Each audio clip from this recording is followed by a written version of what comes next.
We've talked in the past about you being a wide receiver for the San Diego Nighthawks, Yes. right? Yeah, in the past, and we've never seen you actually do this. Before you show this thing, do any Charger scouts ever watch this I'm thing? hoping because so. if I they hope so, do, too. I mean, the Chargers are down at receiver right now. They could do a whole lot worse than finding a guy who can make catches All like right, this. take a look at this catch that Brandon made last week, and you talk us through it a little bit.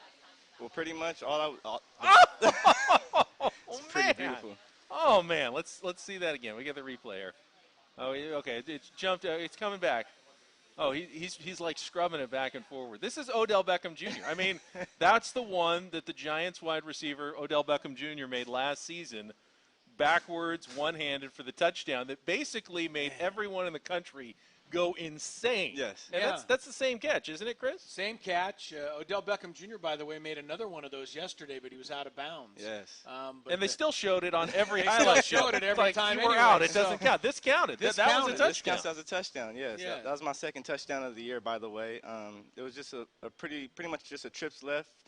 Single me to the right side, just throw the ball up and go get it. Make the best play out.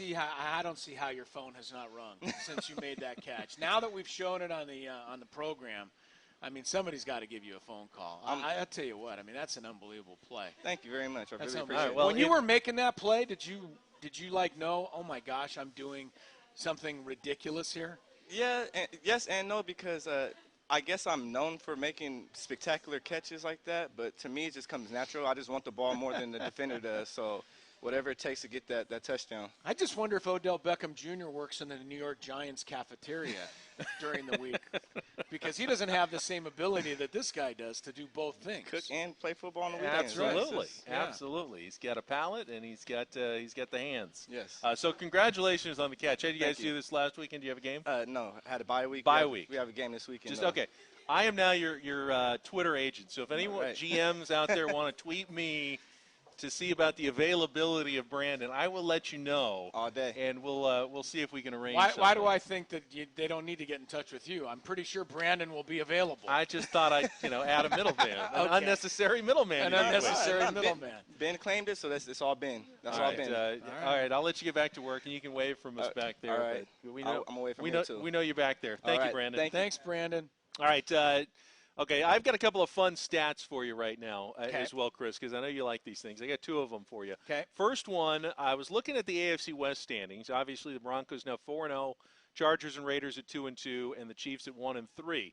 But did you know that all four teams in the division have essentially scored the same number of points through the first 4 weeks, between 96 and 100 points, all four teams? So No. the offenses have been very similar.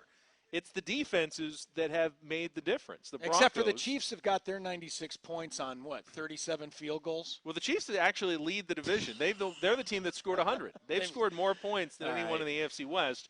Chargers Just actually think how many scored the they would fewest. have if Andy Reid ever decided to go for it on fourth But down. it's the defense that's been the difference. Denver has allowed only 69 points. They've Yeah. won all their games. The Raiders have allowed 108 and the Chargers 110. They've split their 4 games. And the Chiefs have allowed 125 points, and thus they're 1-3. Now, they've played a very tough schedule, but the difference is not in the offenses in the division. It's been in the defenses. That's what worries me about Denver. People have asked me, what do you think about Denver? And they're 4-0, but they, people are saying they haven't really been impressive. They squeaked out the win over Minnesota. They were, you could say, fortunate to beat Kansas City in that Thursday night game. They kind of squeaked out the win over Detroit as well. So Denver's 4-0. But my answer to that is, look how good their defense is right now. I mean, the Denver Broncos defense is one of the best in the NFL right now, and their playmakers are all making plays. And so Peyton Manning is nowhere near what Peyton Manning used to be, but guess what? He doesn't have to No, be it's a anywhere defensive near. team. All right, I know this is your probably least favorite part of the show. We go to our NFL picks contest. No, that's my Chris. favorite part of the show You're because telling me how much I you want to hate see. it. I want to see where everybody. I want everybody to see where I am right now, and then when I come back in a month or two, I want you to see. I'll come back. Well, I'm having a good week, I must say, of being correct. Yeah, you've been. I made all my picks correct, my straight-up pick, my versus the spread pick, and for the 4th straight week in a row, I picked my upset winner outright. So all 6 points. I lead with 21. John missed his upset pick barely in overtime, and you lost your upset, but the Jets you had for sure. Yeah. But last week, very much on this show, I said that Joe Philbin was not coming back from London as the coach of the Miami Dolphins, and I got that right as well. No, I don't think you got that right because they probably did let him come back. They did let him come I back. can't imagine they made him swim back by himself. He but was they fired. did fire him Yeah, today, first NFL head coaching casualty of the year is Dolphins coach Joe Philbin. So he's well out deserved, today. Joe. Well deserved. So that's where we stand right there. We also have a Brown Bagger of the Game award to give away, as we do each week, for a guy who does some good things behind the scenes in the Chargers game, or at least doesn't get all the attention. And this week I decided to give the Brown Bagger of the Game award to Dontrell Inman, who was one of the 2 healthy wide receivers left at the end of the game.